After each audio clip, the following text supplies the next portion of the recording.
بحر عرب میں آج صرف پانی نہیں بلکہ اس پر ایک عجیب سی بے چینی تیر رہی ہے۔ امریکہ اور اسرائیل دوبارہ وہ قیمت دینے کو تیار ہوں گے جو وہ پہلے دے چکے ہیں۔ روس اور چین اب صرف زبانی حمایت تک محدود نہیں رہے ہیں۔ مشرق وسطیٰ آج ایک عجیب پریشانی میں پھنسا ہوا ہے۔ امریکہ امن کے لیے جنگ کی تیاری کر رہا ہے تو ایران ہتھیار ڈالنے سے بچنے کے لیے جنگ کی تیاری کر رہا ہے۔ اب سوال یہ نہیں کہ جنگ ہوگی یا نہیں۔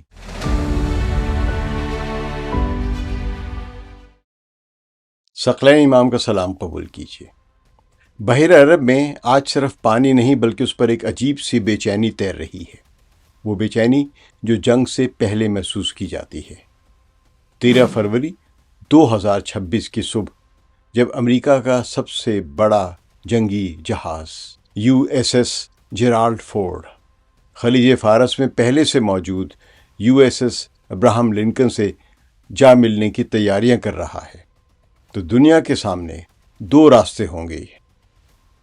یا تو یہ طاقت کا ایک آخری دباؤ ہے جو ایران کو نیوکلیئر ایگریمنٹ میں امریکی شرائط تسلیم کرنے پر مجبور کرے گا، یا پھر یہ ایک ایسی آگ کا شعلہ ہوگا جو پورے مشرق وسطیٰ کو ایک گہری آگ میں دھکیل دے گا۔ عمان کے شہر مسقط میں جہاں گزشتہ ہفتے امریکہ اور ایران کے درمیان مذاکرات ہوئے تھے، وہاں سفارتی راستے اس وقت بند ہوتے نظر آ رہے ہیں، کیونکہ ایرانی وزارت خارجہ نے آج صبح سویرے صاف صاف کہہ دیا ہے کہ تہران دوسرے امریکی جنگی جہاز یعنی اس Gerald Ford aircraft carrier ہے، اس کی آمد کو جنگ کی جانب ایک پکا قدم سمجھے گا۔ یعنی اس کا مطلب یہ ہے کہ ایران یہ تصور کرے گا کہ امریکہ مذاکرات میں دلچسپی نہیں لے رہا ہے، صرف جنگ کی تیاری کر رہا ہے۔ امریکی نیوی کے 2 جو کیریئر اسٹرائک گروپس ہیں، یعنی جنگی جہازوں کے پورے بیڑے میں جو طاقت ہے، وہ 24 گھنٹے کامبیٹ ایئر کنٹرولز یعنی ایک مسلسل فضائی گشت جاری رکھ سکتے ہیں،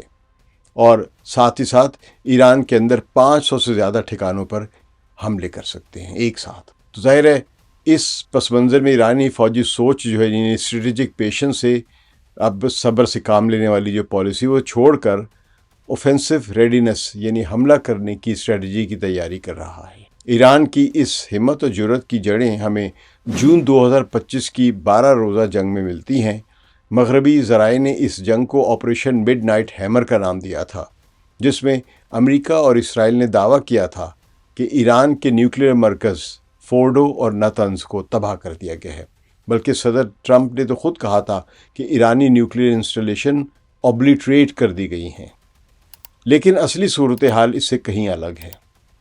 ایران نے دھوکے کے ساتھ شروع کی گئی اس جنگ میں صرف اپنا بچاؤ ہی نہیں کیا تھا، بلکہ اس نے اسرائیل کے جدید ترین جو ان کا ایئر ڈیفنس سسٹم ہے، جس میں آئرن ڈوم ہے اور ایرو 3 ہیں، ان میں شگاف ڈالتے ہوئے جوابی حملے بھی کیے تھے۔ ایرانی میزائلوں نے حیفا کی آئل ریفائنری اور تل ابیب کی فوجی تنصیبات کو نشانہ بنایا تھا، اور سب سے بڑی بات یہ کہ تہران نے قطر میں واقع امریکی العدید ایئر بیس پر بھی سیدھا ایک علامتی حملہ کر کے یہ ثابت کیا تھا کہ وہ کسی بھی قیمت پر امریکی مفادات کو نقصان پہنچانے کی صلاحیت رکھتا ہے۔ ایرانی جرنیلوں کے ذہنوں میں آج وہ تجربہ تازہ ہے کہ انہوں نے جنگ میں ہتھیار نہیں ڈالے تھے، اور اب وہ یہ دکھانے جا رہے ہیں کہ امریکہ اور اسرائیل دوبارہ وہ قیمت دینے کو تیار ہوں گے جو وہ پہلے دے چکے ہیں۔ اس بار صورتحال اور بھی پیچیدہ ہو گئی ہے، کیونکہ ایران کے پاس اب جدید ترین چائنیز ریڈار موجود ہے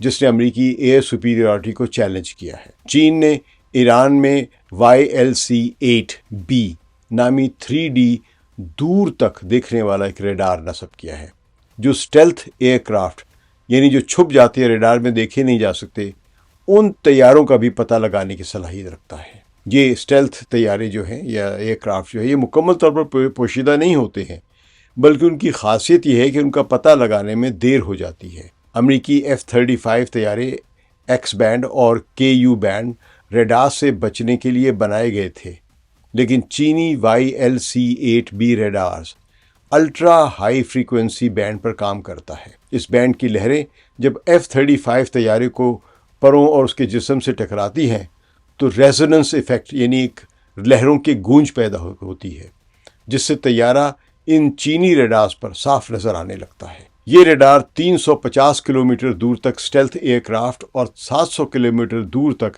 بیلسٹک میزائلوں کا پتہ لگا سکتے ہیں۔ 2025 میں اسرائیلی F-35 پائلٹس ایرانی ٹھکانوں کے اوپر منڈلا کر نقصان کا جائزہ لے سکتے تھے، لیکن اب انہیں ایرانی فضائی حدود میں داخل ہوتے ہی چینی ریڈار انہیں پکڑ لے گا اور ایرانی میزائل بیٹریاں حملے کے لیے تیار ہو جائیں گی۔ روس اور چین اب صرف زبانی حمایت تک محدود نہیں رہے ہیں، بلکہ ایسے اشارے مل رہے ہیں کہ وہ میدان جنگ میں ایران کے شانہ بشانہ کھڑے ہیں۔ اطلاعات ہیں کہ روس نے ایران کو کراسوخا 4 نامی ایک جدید ترین الیکٹرانک وارفیئر نظام دیا ہے، جو امریکی ٹاما ہاک کروز میزائلز کو اور ان کے ریڈار سسٹم کو جیم کر سکتا ہے، یعنی جو GPS کا سسٹم ہے اس کو جیم کر سکتا ہے۔ چین نے ایران کے اہم ترین نیوکلیئر انسٹالیشن میں مغربی سافٹ ویئر کی جگہ اپنا تیار کردہ نظام نصب کر دیا ہے تاکہ ماضی میں سٹیکس نیٹ جیسی سائبر حملوں سے بچا جا سکے، جس نے ایران کے نیوکلیئر پروگرام کو اب سے کوئی 1 دہائی پہلے،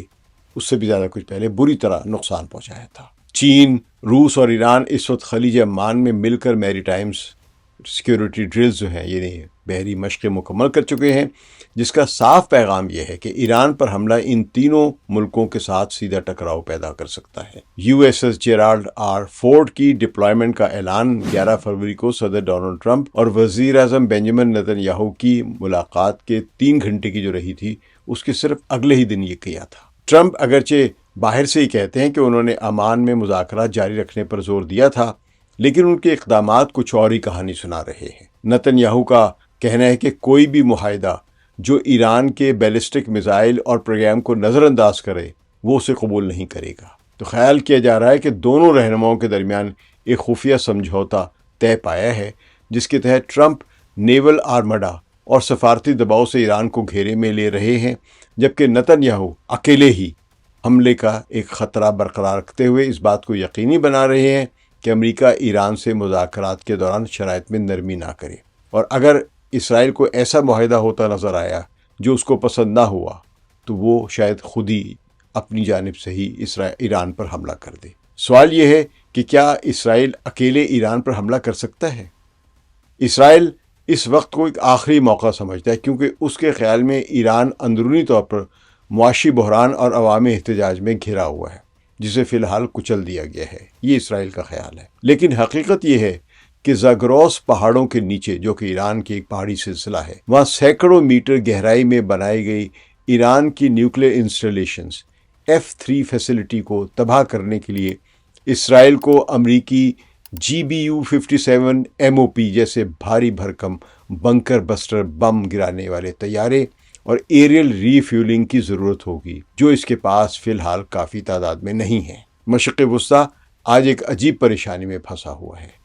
امریکہ امن کے لیے جنگ کی تیاری کر رہا ہے تو ایران ہتھیار ڈالنے سے بچنے کے لیے جنگ کی تیاری کر رہا ہے۔ اگر USS جیرالڈ فورڈ بحیرہ عرب میں داخل ہوتا ہے تو مسقط میں جاری مذاکرات کی منطقی سفارتکاری کی راہ فوجی کشیدگی کی بھینٹ چڑھ جائے گی۔ ہم اب صرف مذاکرات نہیں دیکھ رہے ہیں، بلکہ اس الٹی گنتی کو دیکھ رہے ہیں کہ کیا سفارتکاری 2 جنگی ایئر کرافٹ کے ریئرز اور مشرق وسطیٰ میں بٹی ہوئی دنیا کے درمیان زندہ رہ سکتی ہے۔ اب سوال یہ نہیں کہ جنگ ہوگی یا نہیں، بلکہ سوال یہ ہے کہ کیا امریکی جنگی نیول فلیٹس کے پاس اتنی طاقت ہے کہ وہ اس نئی اینٹی اسٹیلتھ ٹیکنالوجی کے دور میں ایران پر حملے کی قیمت ادا کرنے کے لیے تیار ہے۔ شکریہ۔ ثقلین امام کو اجازت دیجیے۔ خدا حافظ۔